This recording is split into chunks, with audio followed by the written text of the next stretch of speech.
শ্রেণীর পদার্থবিজ্ঞানের দশম অধ্যায়ের বিদ্যুৎ এবং চুম্বকের ঘটনা নিয়ে আমাদের আলোচনা।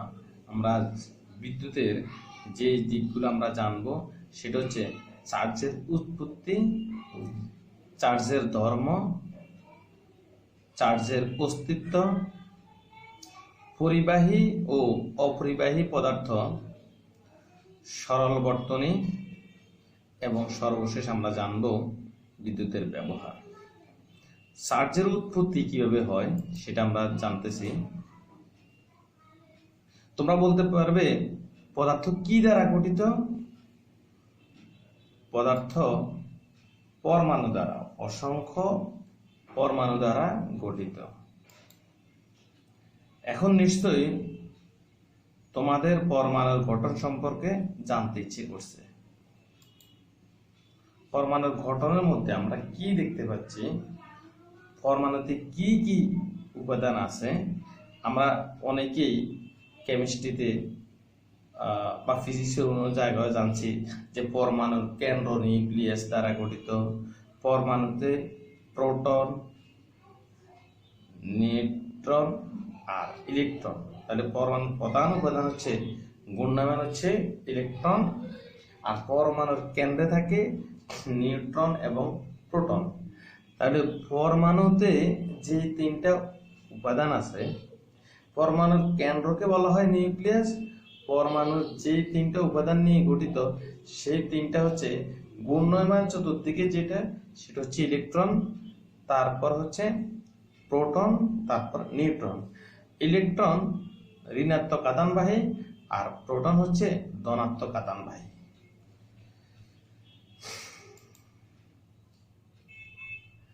তাহলে চার্জ বলতে তোমরা কি বুঝলে?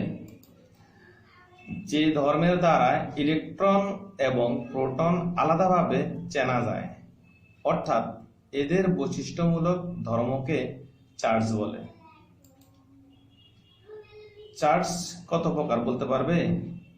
চার্জ হচ্ছে দুই প্রকার, ধনাত্মক চার্জ ও ঋণাত্মক চার্জ।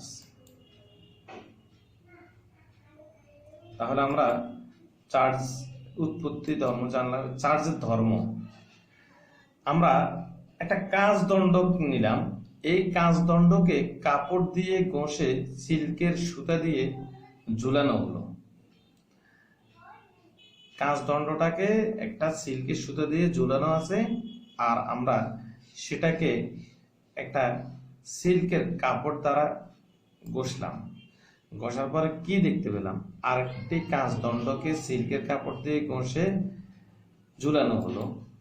এখন দ্বিতীয় কাঁচদণ্ডকে প্রথম কাঁচদণ্ডের কাছাকাছি নিলে কি হয়? এটা পরস্পরকে বিকর্ষণ করে।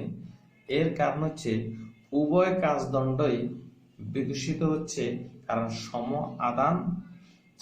আদানে চার্জিত হয়েছে। একটি রাবারের দণ্ডকে পশমি কাপড় দিয়ে ঘষে সুতা দিয়ে ঝুলানো হলো।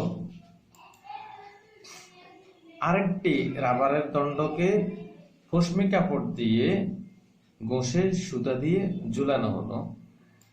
তাহলে ঝুলানোর পরে এই দ্বিতীয় দণ্ডটিকে প্রথম দণ্ডটিকে কাছাকাছি আনলে দেখা যায় যে সেটি বিকর্ষণ করতেছে। আমরা বারবার দেখেছি এই জিনিসটা, যখন আমরা কাছে আনতেছি দুইটা দণ্ড, তখন বিকর্ষিত হচ্ছে। তাহলে বিকর্ষণ কেন করছে? একটি রাবারের দণ্ডকে রেশমি কাপড় দিয়ে, সিল্কের কাপড় দিয়ে ঘষলে কাছে নিলে কি হবে? কেন সেখানে আকর্ষণ করছে। অর্থাৎ একটিকে যদি আমি রাবারের দণ্ডকে রেশমি কাপড় দিয়ে ঘষে এবং সিল্কের কাপড় দিয়ে ঘষে আরেকটি দণ্ডের কাছে নিলে, তাহলে একটিকে পশমি কাপড় দিয়ে আরেকটিকে সিল্কের কাপড় দিয়ে ঘষলে তাহলে কি হবে? দুইটিকে দুই প্রকার আদান আসবে। এই কারণে তারা পরস্পরকে আকর্ষণ করবে। তাহলে এই ঘটনাগুলো থেকে কি বোঝা যায়? এই ঘটনা থেকে বোঝা যায় যে যার উপস্থিতিতে এক বস্তু থেকে অন্য বস্তুতে আকর্ষণ করার ক্ষমতা লাভ করে, অর্থাৎ বস্তুতে স্থির বিদ্যুৎ উৎপন্ন হয়, তাকে চার্জ বলে। ঘর্ষণের ফলে কোনো বস্তুতে চার্জ উৎপন্ন হলে বস্তুটিকে চার্জিত বস্তু বলে। বিদ্যুৎ শক্তির কারণ হলো চার্জ, চার্জের ফল হলো বিদ্যুৎ। ঘর্ষণের ফলে কাচের ও রাবারের দণ্ডে চার্জ তৈরি হয়। কাচ দণ্ডের চার্জ ও রাবারের দণ্ডের চার্জ একরকম নয়। এই চার্জ দুই প্রকার, একটা হচ্ছে ধনাত্মক চার্জ আর একটা হচ্ছে ঋণাত্মক চার্জ। প্রায় 250 বছর পূর্বে বিজ্ঞানী বেঞ্জামিন ফ্রাঙ্কলিন কাচদণ্ডকে সিল্কের কাপড় দিয়ে ঘষে কাচদণ্ডের যে চার্জ পান তাকে ধনাত্মক চার্জ নাম দেন।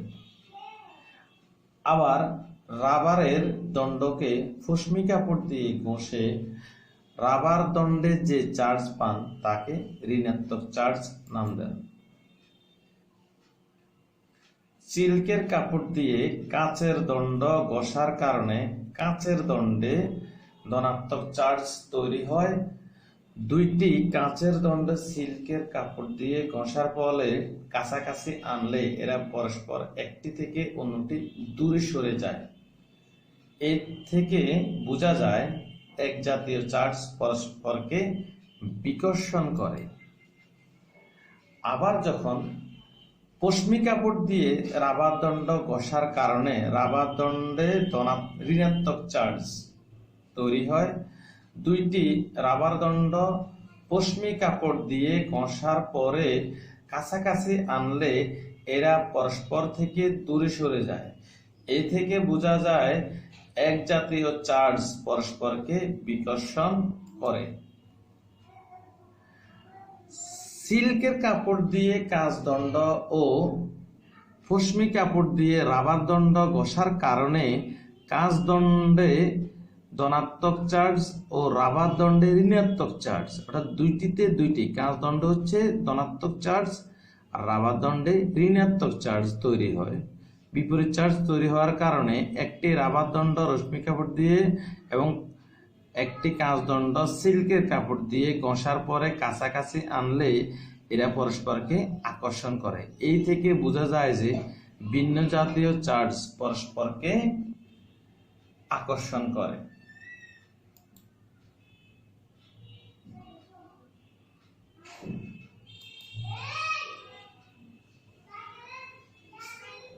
শুকনো চুল প্লাস্টিকের চিরুনি দিয়ে আছে কয়েকটি কাগজের টুকরা ধরলে কি হবে? এই কাগজের টুকরোগুলো চিরুনিতে আটকে যাবে। এর কারণ হচ্ছে চিরুনিটি চার্জিত হচ্ছে, চিরুনিটি কাগজ টুকরোকে আকর্ষণ করছে, এই কারণে।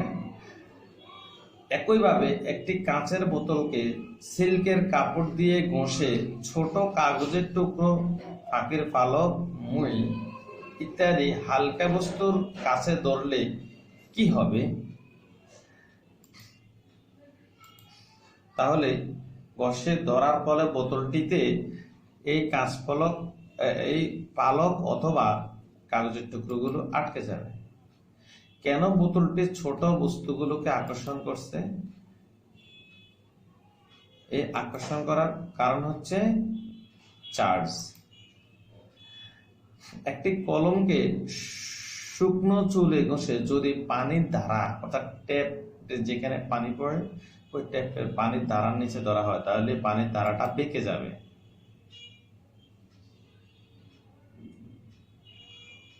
তাহলে এই থেকে বোঝা যায় যে ওই শুকনো কলমটিতে চার্জিত হয়েছে।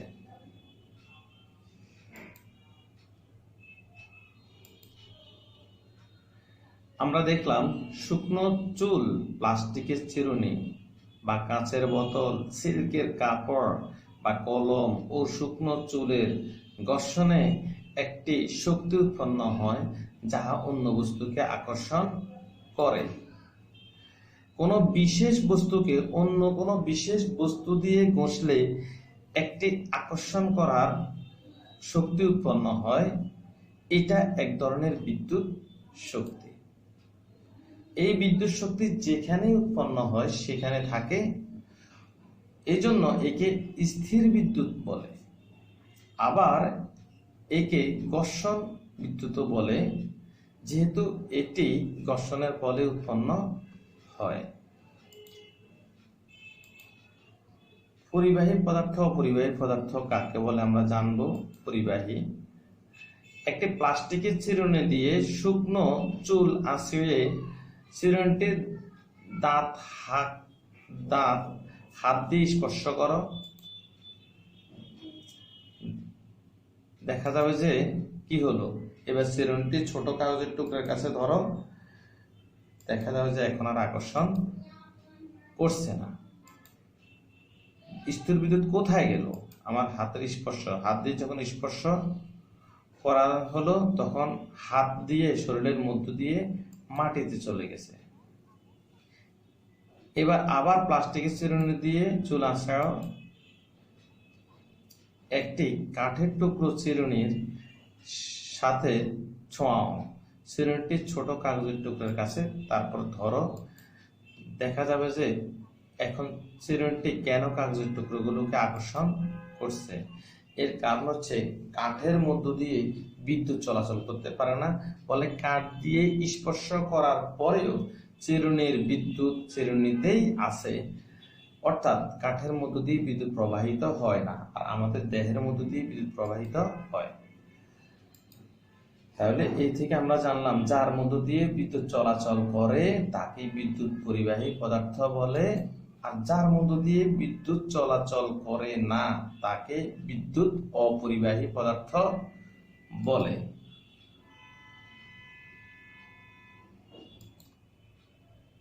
তাহলে আমরা এইখানে যে বস্তুগুলো দেখতেছি, নিচের বস্তুগুলো, এখানে কোনগুলো বিদ্যুৎ পরিবহন করে, কোনগুলো বিদ্যুৎ পরিবহন করে না। যেমন চীনামাটি পাত্র, এটা বিদ্যুৎ পরিবহন করে না। লোহা বিদ্যুৎ পরিবহন করে, ইবোনাইট বিদ্যুৎ পরিবহন করে, তামা বিদ্যুৎ পরিবহন করে, তারপরে কাঠ বিদ্যুৎ পরিবহন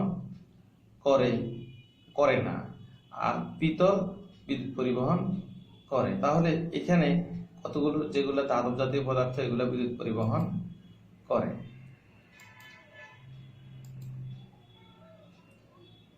বিদ্যুৎ তার কিভাবে তৈরি হয়? ধাতব তামার তার পরিবাহী হিসেবে, যেহেতু ধাতু বিদ্যুৎ পরিবাহী, এজন্য ধাতুর তারের মধ্য দিয়ে বিদ্যুৎ প্রবাহিত হয়। এই বিদ্যুৎ যেন কারো কোনো ক্ষতি করতে না পারে সেজন্য এর মধ্য দিয়ে বিদ্যুৎ অপরিবাহী প্লাস্টিক দিয়ে ঢাকা থাকে।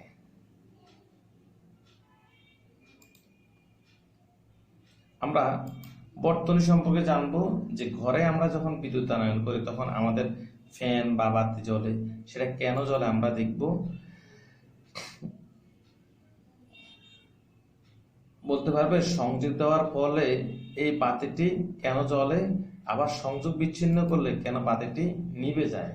সংযোগ দেওয়ার ফলে কোষ থেকে তারের মাধ্যমে বিদ্যুৎ শক্তি ভালভের ভিতর দিয়ে প্রবাহিত হওয়ার ফলে ভালভটি জ্বলে ওঠে, এবং সংযোগ বিচ্ছিন্ন করলে ভালভটির ভিতর দিয়ে বিদ্যুৎ শক্তি প্রবাহিত না হওয়ায় ভালভটি নিভে যাবে। তাহলে বলতে পারি বিদ্যুৎ প্রবাহের পূর্ণ বা বন্ধ থেকেই বিদ্যুৎ বর্তনী হয়।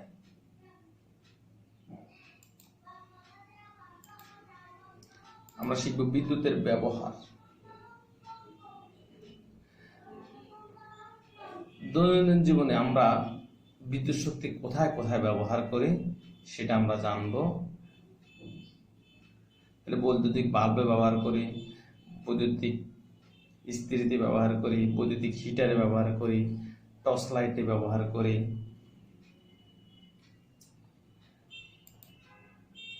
বৈদ্যুতিক বাল্বের মধ্য দিয়ে যখন বিদ্যুৎ চলাচল করে তখন বাল্বটি জ্বলে ওঠে। বাল্বের ভিতর দিয়ে বিদ্যুৎ প্রবাহের ফলে বাল্ব থেকে আলো বিকিরিত হচ্ছে। আমরা বলতে পারি বিদ্যুৎ শক্তি আলো শক্তিতে রূপান্তরিত হচ্ছে। কিভাবে বিদ্যুৎ শক্তি আলো শক্তিতে রূপান্তরিত হচ্ছে বলতে পারবে? বৈদ্যুতিক বাল্বে একটি আবদ্ধ কাঁচপাত্র থাকে। এই কাঁচপাত্রের ভিতরে মোটা তারের টাংস্টনের সরু তারের কুণ্ডলী থাকে। এই কুণ্ডলীকে ফিলামেন্ট বলে। এই ফিলামেন্টের দ্বারাই ফিলামেন্টটা জ্বলে ওঠে। এই ফিলামেন্টটা জ্বলে ওঠে ফলে আমরা এখানে বাল্বটিকে জ্বলতে দেখি। ফিলামেন্টের ভিতর বিদ্যুৎ প্রবাহিত হলে টাংস্টন তারটি ধীরে ধীরে গরম হয়ে লাল হয়, আবার লাল হতে হতে শেষে সাদা হয় এবং উজ্জ্বল হয়ে আলো বিকিরণ করে। টাংস্টনের গলনাঙ্ক অত্যন্ত বেশি, প্রায় 3410 ডিগ্রি সেলসিয়াস, তাই অনেক গরম হলে এটি গলে যায় না। বৈদ্যুতিক বাল্ব আবিষ্কার করেছে বলতে পারবা? কে আবিষ্কার করেছে? বৈদ্যুতিক বাল্ব আবিষ্কার করেছেন টমাস আলভা এডিসন।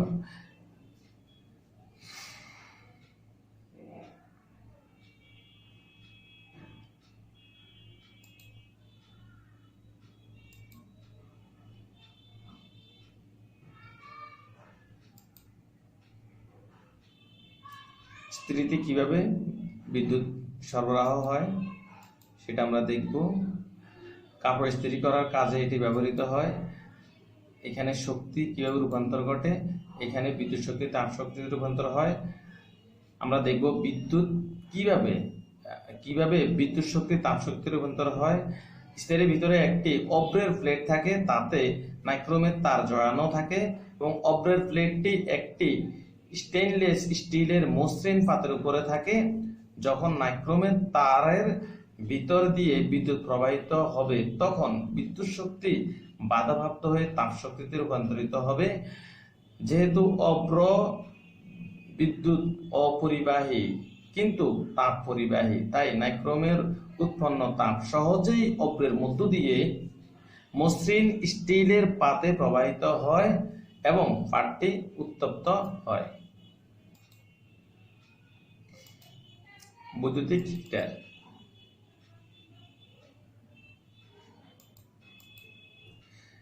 বৈদ্যুতিক হিটারে কি কাজ করা হয়? রান্না করা হয়। এবং এখানে দেখব কিভাবে আমরা তাপ উৎপন্ন হয়। বৈদ্যুতিক হিটারে একটি চীনামাটির তৈরি গোলাকার চাকতি থাকে এবং এতে পেঁচানো খাঁজ কাটা থাকে। সরু লম্বা নাইক্রোমের তারের কুণ্ডলী খাঁজে বসানো থাকে। পায়াযুক্ত ধাতব ফ্রেমের উপর চাকতিটি বসানো থাকে। নাইক্রোম তারের ভিতর দিয়ে বিদ্যুৎ প্রবাহিত করলে বিদ্যুৎ শক্তি বাধাপ্রাপ্ত হয়ে লাল হয় এবং প্রচুর তাপ উৎপন্ন হয়। Torch light.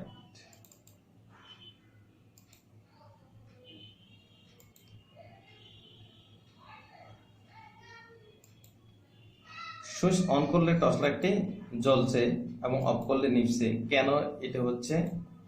কারণ টর্চ লাইটে একটি সাধারণ বর্তনী। আমরা টর্চ লাইট কিভাবে কাজ করে তা দেখব। টর্চ লাইট একটি চোঙাকৃতির ধাতব পদার্থ দিয়ে তৈরি।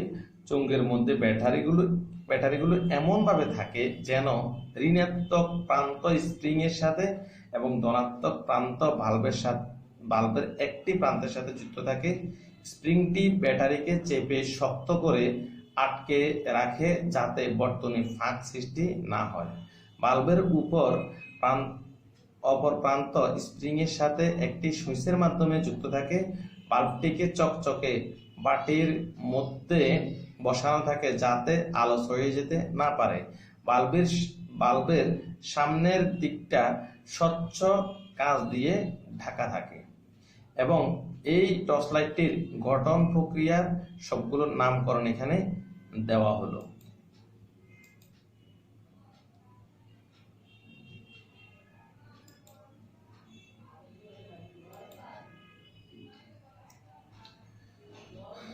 আল্লাহ হাফেজ, আসসালামু আলাইকুম।